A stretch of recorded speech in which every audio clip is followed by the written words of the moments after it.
Initially, I was going to title this Reflection Equanimity Shattered, or more accurately, Equanimity Disrupted, and talk about recent experiences that basically led to me losing my cool, which I've been able to maintain since my meditation experience several weeks ago. But this also makes me think of how it was told to me that it's ironic that I would talk about selflessness and things of that nature through a medium like YouTube, which by its very nature is very narcissistic, which kind of perpetuates my previous habit patterns.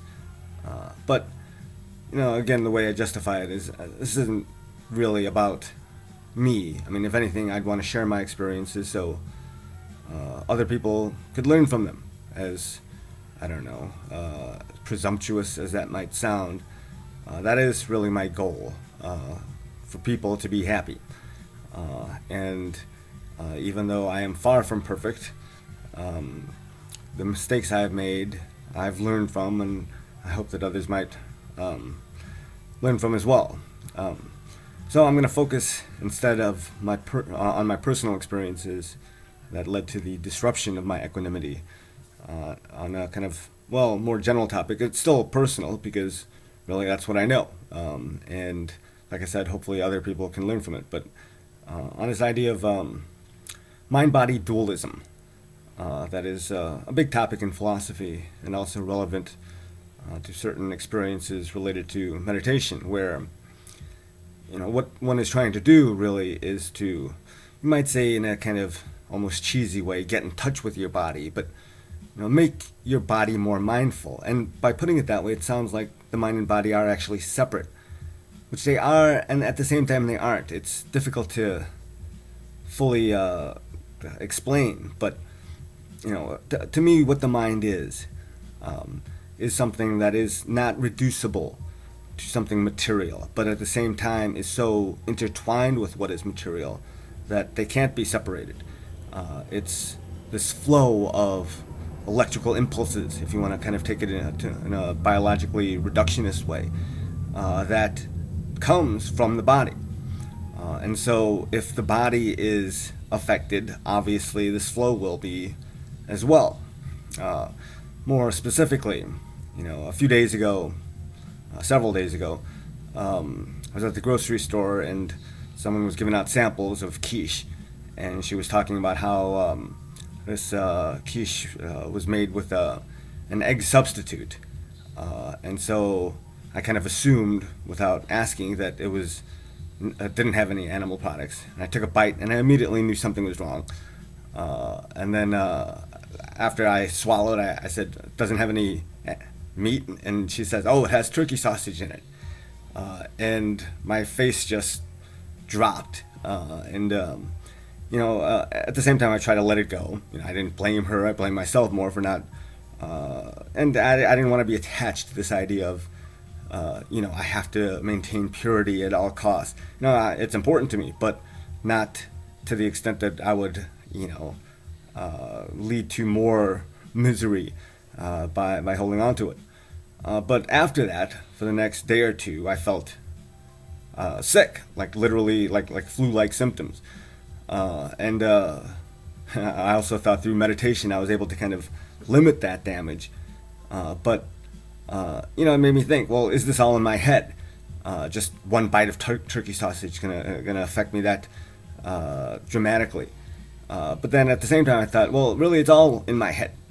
And that goes back to this idea of mind-body dualism, that first of all, whatever I put into my body is going to be reflected in my mind, even though these are separable on some level. Like I said earlier, they're so intertwined, they're not really separable. And so, this impacted me, like I said, and I got over it. But then, on top of this, I had a very bad exchange with the person who was most important to me. And I was banking my entire life on some level, and this I was able to maintain my equanimity through this initial bad exchange. But in trying to reconcile, right, I was so devastated after this because, again, I had kind of banked everything on this.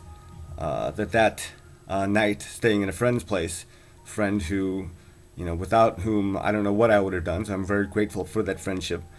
But that night, I was so devastated that for the first time in a couple months, I had an alcoholic drink. I didn't go nuts. I had 2 drinks total, but I think it did have an impact. At the time, I didn't think, similar to the turkey sausage, not a big deal, right? Given the circumstances, I justified it to myself, and because I thought everything was over. But then the next day, when I tried to patch things up, and we got into it again, this time I was not able to maintain my cool, and I lost it. And all this negativity and all these intense feelings came and led to ugly actions. In retrospect, it was clear to me that minor indiscretion, relatively speaking, or how at least I wanted to justify it to myself, did have a profound impact on my actions. And so what I put into my body, dramatically affected my mind. And then, it also became very clear to me that no matter how equanimous I try to become, I cannot impact other people through, other than as an example, that, it doesn't change the baggage other people carry. They're sankharas. They're habit patterns of the mind that often, have deep roots, as I've mentioned before in previous posts, from early childhood and are exacerbated by other things that have happened from the past. To put it in kind of more Judeo-Christian Islamic terms, that you can't take away other people's sins. This kind of idea of Christ being able to take away your sins. It's a nice idea, but really, the only person who can take away your sins is yourself. And linking this back up to this mind-body idea, that what you do to your body it'll be carried with you. And so that's why one has to be vigilant, because these things will come out. Even minor things like even just yesterday, I was eating a bowl of rice, decided to spice it up a bit, and without thinking carefully, I put some Worcestershire sauce in it, and then I noticed something immediately on the first bite, and I looked at it, the ingredients carefully, and there was anchovies in it, and I thought, oh, here we go again. I got to be more careful. Prior to that, I was given something to eat that the broth was made with shellfish, even though there was none of that. That was all taken out for me. These things I just got to be more careful about, not to become obsessive or crazy. But like I said, what you put into your body will affect you, and my mind has been affected, I think, by these things.